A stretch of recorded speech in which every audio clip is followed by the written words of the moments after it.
unless there's a particular purpose behind it. Don't just jam a big bit of... Like, what are you up to now, for example? Having a little drink of water. Extraordinary way to behave. Like, don't eat to try and make yourself happy. Don't put anything in your mouth unless you've got a legitimate reason to do so. That would be my advice to you. And I bet you've given that advice out many times over the years. OK, let me ask you about this, because you're now talking about global politics, about capitalism, about the state of the world, and you have remarkably seemed to have got away with it so I don't know how this has happened. What happened is, I went on that Pac-Man, as I call him. Yeah. I opened my mouth. You should see his wife. She's exactly the same as him, just with a ribbon in her ear. Right, kids? Right? No, like, what it is I've got these heartfelt views. Yes. Like, they're spiritually derived as opposed to politically, 'cause politically too much reading involved. Spiritually, just sit quietly, don't do anything. I started shouting my mouth off about it whilst on Pac-Man. All of a sudden, I'm getting taken seriously, and I'm going to ride this shit out. Yeah.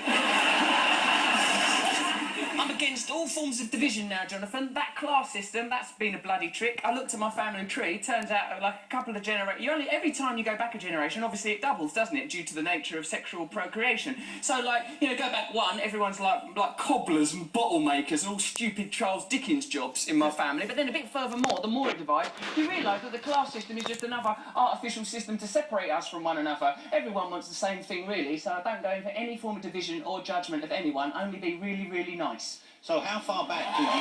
That's a lovely, unsophisticated sentiment. I'm brilliant! But how far back did you trace your family tree? I mean, were there surprises? Will you go on the BBC show Who Do You Think You Are? Would you do that and allow them to trace you back? Because they would love to have you, wouldn't they? What I worry about... Well, yeah, I would go on Who Do You Think You Are. I can answer that in a... Simple yes. Who do you think you are? Jesus! That's the end of the show. I'll be back in 3 days, better than ever. I love him. Okay, this brings us to the concept of a Messiah complex. Yeah. Which brings us to the concept behind your current tour.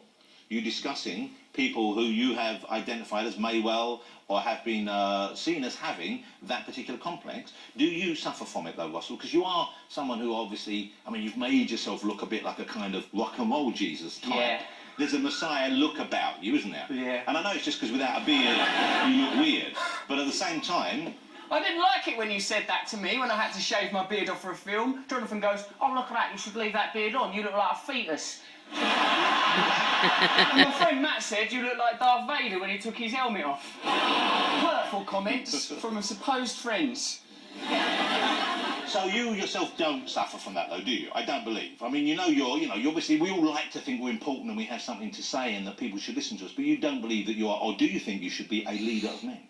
No, this is what I've worked out, that we've all got, within us, we've been all divided off by like sort of bizarre systems of categorisation, whether it's race or religion or nationality. Many of these categorisation systems are bogus. So someone will come along, Malcolm X, Jesus, Che Guevara, Gandhi, and they carry an essential message of divinity, and we all connect to that because we recognise it from within ourselves. All them men were prepared to give their lives for what they believe in. I ain't interested in leading people, but the idea of representing people in the way that they did, I find that very, very appealing, because I think at this time everyone feels a little bit lost and underrepresented and ripped off. I don't recall a time when people felt so such animosity and antipathy towards politicians. But like them people, George Osborne, David Cameron, something's gone wrong. They're not meant to be in charge. Look at them, they look too weird. Their lips are peculiar. They look like they could accumulate gunk in the corners of their mouth. They can't be in charge. Something's gone wrong, Jonathan. They do look a bit overfed as well, don't they? They're sort of porcine and bloated.